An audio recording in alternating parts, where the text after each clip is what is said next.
Well, howdy ho there, folks. Hopefully, you're all doing absolutely wonderful today. I love you, and God loves you, and that's all that great stuff. Today, I was just going to share a couple of good quotes I have found that I've been thinking about, and a couple of things, mostly from Rumi, and a little bit from Meister Eckhart, and a couple others. Um, oh dear Lord, excuse me. Sorry, sometimes you get stuff in the nose stuff. But anyway, I just wanted to share these things, and I really enjoy them, and I think that they're really good, and I think that they can really help you out on the path. And this one here is not. I don't remember the author. It's from a book called Towards the Goal Supreme, and I really just enjoyed this one. Never think yourself to be weak. Have firm faith in yourself. Think, there is nothing I cannot do. I can do everything if I will.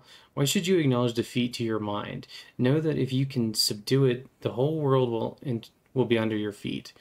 One who has no self-confidence does not have real faith in God. Swami Vivekananda has said that the real atheist is he who has no faith in himself. Nobody listens to the words of one who has no self-confidence, and God also does not listen to his prayers. I always thought this was kind of interesting because I think the idea of God does not listen to his prayers, I don't know about that. I think God listens to everybody's prayers, but I think the rest of the quote is pretty good. And I think we really do need to have like firm faith in ourselves and to try and understand that, you know, we are much stronger and have a great have far more like inner strength than we might think we do. There's often this idea that we do not have like a great deal of inner strength, and instead, well, we have to rely on others, and we do rely on others to a certain degree, but ultimately it comes from this self-will and this self-love. And I also like this one from Rumi. Be silent is what this one is called. Be silent that the Lord who gave the language may speak, for as he fashioned a door and a lock, he has also made the key. And something that I like a lot about this one in particular, and I thought it was interesting, is that when I read this one, it reminds me a lot of things that Meister Eckhart has said. And I used this for another video not too long ago, but I enjoyed it a lot. Above all else, be prepared at all times of the gifts of God, and be ready always for new ones. For God is 1,000 times more ready to give than we are to receive. And this one also relates, is the most powerful prayer, one well nigh omnipotent, and the worthiest work of all is the outcome of a quiet mind. The quieter it is, the more powerful, the worthier, the deeper, the more telling and more perfect the prayer is. To the quiet mind all things are possible. What is the quiet mind? A quiet mind is one which nothing weighs on, nothing worries, which, free from ties and from all self-seeking, is wholly merged into the will of God and dead to its own. And this is another. There is a huge silence inside each one of us that beckons us into itself, and the recovery of our silence can teach us the language of heaven, which I thought was very interesting because, you know, the be silent one from Rumi is, be silent that the Lord who gave thee language may speak, for he has fashioned a door and a lock, he has also made a key. So these are two very similar things from gentlemen of different backgrounds, and, you know, one is Christian medieval Europe and the other is a Persian gentleman, and it's very, very interesting. There's another one from Rumi that I just happen to like. Woman is a ray of God, not a mere mistress, the Creator's self, as it were, not a mere creature. You know, from a fairly patriarchal society that Rumi came from, to have this understanding that woman is like the self of God is very, very beautiful to me, and it really, it's very interesting to see how prayers like this, you know, obviously he's not necessarily thinking of Shakti as we might in the Hindu tradition, but, you know, it still gives me this depth of peace and love and this kind of understanding, I think, just because it's related to this idea of God and the feminine. Oh, excuse me. And how God is there, you know, as this ray of beauty in the form of this woman. And not just this woman, but all women. And that's just really wonderful, I think.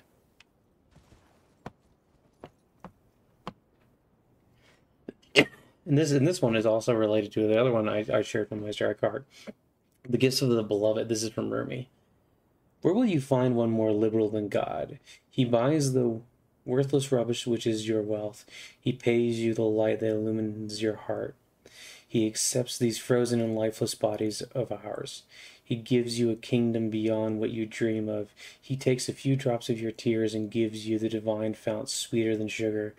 He takes your sighs fraught with grief and sadness, and for each sigh gives rank in heaven as interest. In return for the sigh, wind that raised tear clouds, God gave Abraham the title Father of the Faithful. And that's a really interesting one because, like I said, this other one from Meister Eckhart, I think they have way more connecting than you might think. Above all else, know this: be prepared at all times for the gifts of God, and be ready always for new ones. For God is 1,000 times more ready to give than we are to receive. And it's truly interesting to me how many times I noticed as I was reading through these two how much they connected and how many of their quotes from one another, really. Oh my goodness!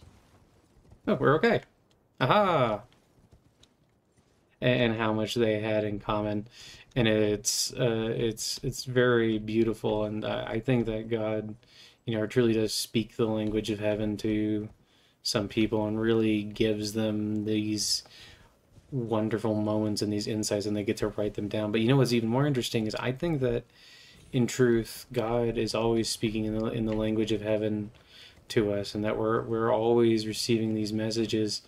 It's just kind of more of a matter of whether or not we're ready to receive and hear them, and whether or not we have, whether or not we're tuning into the right frequency to try and hear from God and to try and hear those truths, and how, because in each moment God is speaking to us. There's never a moment when God is not, giving us so much and, not speaking to us, and then just like these moments where we get to see how much he speaks to us, and how much how lucky we can truly be to receive these messages from God and this wonder from God. It does truly boggle the mind sometimes, how often God is speaking to us when we tune into the right frequency, when we quiet the mind and really let God's words flow into us. At least I think it's very amazing. And there was another quote I found that I thought was kind of pretty funny. To listen to some devout people, one would imagine that God never laughs. To listen to some devout people, one would imagine that God never laughs, and that's from Sri Aurobindo. And I thought that was a pretty good little quote there, because some people really do take it all very seriously, and they never let like relaxing moments come and like quiet and things, and they never laugh. They always take everything so seriously, and I think if anything, God has a sense of humor, and that we should revel in that sense of humor. There's another one from Rumi.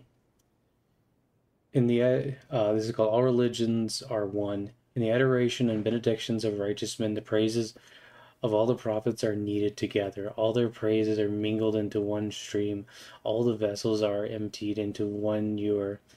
Because he that is praised is, in fact, only one. In this respect, all religions are only one religion, because all praises are directed towards God's light. These various forms and figures are borrowed from it. And this is these are a couple of verses from the Shiv Mahimna Stotram. There we go. If it is unseemly to praise you when ignorant of the extent of your greatness, then even the praise of Brahma and others are inadequate. If no one can be blamed when they praise you according to their intellectual powers, then my attempt to compose a hymn cannot be reproached. Your greatness is beyond the reach of mind and speech. Who can properly praise that which even the Vedas describe with trepidation by means of neti neti, not this, not this? How many qualities does he possess? By whom can he be perceived? Yet whose mind and speech do not turn to the form taken by him? O Brahman, do even Brihaspati praise cause wonder to you, the author of the nectar like sweet Vedas. O destroyer of 3 cities, the thought that by praising you, your glories, I shall purify my speech has prompted me to undertake this work. And it's kind of amazing when you think about, like, there is no praise which is truly sufficient. We know God accepts all our praise anyway and accepts our love and returns it 1,000-fold. The love and grace of God knows no bounds, and no matter what we do or how we do it, we still come back to the love of God. And if we let that sweet nectar touch our lips, there is nothing but adoration and love in our hearts, then we will know that true bliss and know that true connection to God. It's kind of amazing to think about, all this stuff as we understand it. And this one is just a couple of verses from the Bible that I was enjoying. Romans 8:10, Christ is in you. But if Christ is in you, though the body is dead because of sin, the spirit is life because of righteousness. 2 Corinthians, and this is 2 Corinthians chapter 4, verses 6 and 7.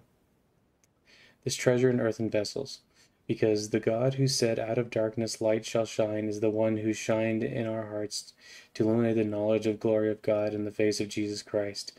But we have this treasure in earthen vessels, that excellency of power may be of God and not out of us.